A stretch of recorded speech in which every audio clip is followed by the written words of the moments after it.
ഉമ്മയും മക്കളും അടങ്ങുന്ന സന്തുഷ്ടമായ ഒരു കുടുംബമായിരുന്നു ഇവരുടേത്. ഉപ്പയില്ലാത്തതിന്റെ വേദന ആ രണ്ട് മക്കളുടെയും മനസ്സിൽ എപ്പോഴും ഉണ്ടായിരുന്നുവെങ്കിലും അവിടെയെല്ലാം അവർക്ക് തുണയായത് അവരുടെ ഉമ്മ തന്നെയായിരുന്നു. എന്നാൽ ഇന്ന് ആ വീട് ഒരു കണ്ണീർ കടലാണ്.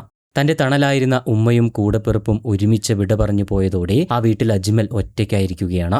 ഉമ്മയുടെയും മകളുടെയും വെള്ള പുതച്ച ശരീരങ്ങൾ അടുത്തടുത്തായി കിടത്തിയപ്പോൾ ആ കാഴ്ച കാണാൻ കഴിയാതെ ഒരു നാട് മുഴുവൻ വിങ്ങുകയായിരുന്നു. കഴിഞ്ഞ ദിവസം മരണപ്പെട്ട പന്തളം മങ്ങാരം സെലിൻ നിവാസിൽ സെൽവം മുഹമ്മദ് കുഞ്ഞ്, ഇവരുടെ മകളായ 21-കാരി ഹൽബി ജലാൽ എന്നിവർക്ക് നാട് വിട നൽകിയിരിക്കുകയാണ്. ഒരു അപകടത്തിന്റെ രൂപത്തിലെത്തിയാണ് ഉമ്മയെയും മകളെയും വിധി കവർന്നെടുത്തത്. ബാങ്കിലേക്ക് പോയ ഇരുവരും അവിടെ ചെറിയൊരു താമസം നേരിട്ടതോടെയാണ് മടക്കയാത്ര കണ്ണീർ യാത്രയായി മാറിയത്. കഴിഞ്ഞ ചൊവ്വാഴ്ച രാവിലെ 8:30-യോടെയാണ് ഉമ്മയും മകളും തിരുവനന്തപുരത്തേക്ക് സ്കൂട്ടറിൽ പോകുന്നത്.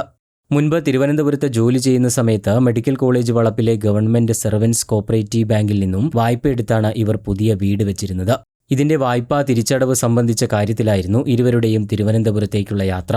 എന്നാൽ നടപടിക്രമങ്ങൾക്ക് ബാങ്കിൽ താമസം നേരിട്ടതിനാലായിരുന്നു മടക്കയാത്ര ഇത്രയും വൈകിയത്.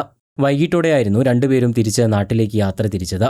മടക്കയാത്രയ്ക്കിടെ നിലമേൽ പുതുശ്ശേരിയിൽ വെച്ചായിരുന്നു ഇവരുടെ ജീവൻ കവർന്നെടുത്ത് അപകടം സംഭവിക്കുന്നത്.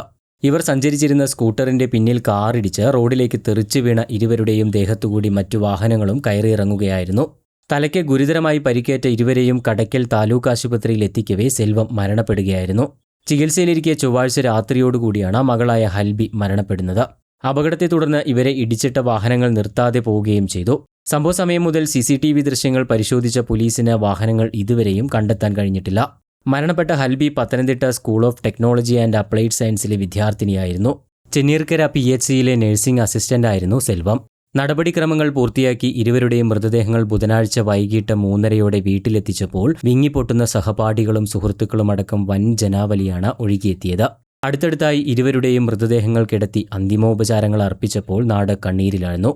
ഈ ഒരൊറ്റ അപകടം തന്നെ എത്ര പേരുടെ കണ്ണീരുകൾക്കാണ് സാക്ഷ്യം വഹിക്കേണ്ടി വന്നത്. ഇരുചക്ര വാഹനങ്ങളുമായി നിരത്തിലേക്ക് ഇറങ്ങുന്നവർ ഭാഗ്യമുണ്ടെങ്കിൽ തിരിച്ച് വീട്ടിലേക്ക് എത്തുമെന്ന അവസ്ഥയായി മാറിയിരിക്കുകയാണിപ്പോൾ. നമ്മൾ എത്ര തന്നെ സൂക്ഷിച്ചാലും എത്ര റോഡിന് ഇടതുവശം ചാരിപ്പോയാലും ഇങ്ങനെയുള്ള മരണപ്പാച്ചിലുകാർ നമ്മുടെ ജീവൻ എടുത്തേ പോകൂ. അതുകൊണ്ട് തന്നെ എല്ലാവരും വാഹനം ഓടിക്കുമ്പോൾ അതീവ ജാഗ്രതയോടെ തന്നെ ഓടിക്കാൻ ശ്രമിക്കുക.